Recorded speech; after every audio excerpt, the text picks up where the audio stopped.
अस्सलामुअलैकुम। नॉर्थ कराची के अतराफ की सड़कों पर ओबाश शख्स की वीडियो वायरल होने के मामले में पेशरफ्त हुई है। चलती मोटरसाइकिल पर इंतहाई नाजेबा हरकत करने वाले शख्स को आखिरकार पुलिस ने गिरफ्तार कर लिया है।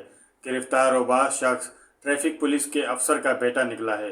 SSP सेंट्रल ज़ीशान सिद्दीकी के मुताबिक मुल्जिम हमजा का वालिद मुबैना तौर पर ट्रैफिक पुलिस में इंस्पेक्टर है। गुलबर्ग पुलिस ने मुल्जिम के कब्जे से मोटरसाइकिल भी बरामद कर ली है। 2 दिसंबर को ARY न्यूज़ की टीम ने खबर नशर की थी, जिसमें मुल्जिम ने मोटरसाइकिल पर न आगे और न पीछे नंबर प्लेट लगाई थी, जबकि चेहरे पर एक मास्क लगाया था। फुटेज में पैंट, टी-शर्ट और चप्पल पहनकर ओबाश शख्स को देखा जा सकता है। कार सवार ने सड़क पर नाजेबा हरकत करते शख्स की वीडियो बनाई थी। शहरी मोटरसाइकिल सवार का काफ़ी दूर तक पीछा करता रहा। मोटरसाइकिल सवार ओबाश शख्स मुस्तकिल अपने काम में मसरूफ़ रहा। सड़क पर ख़वातीन, बच्चे, जवान ओबाश शख्स की हरकत देखते रहे।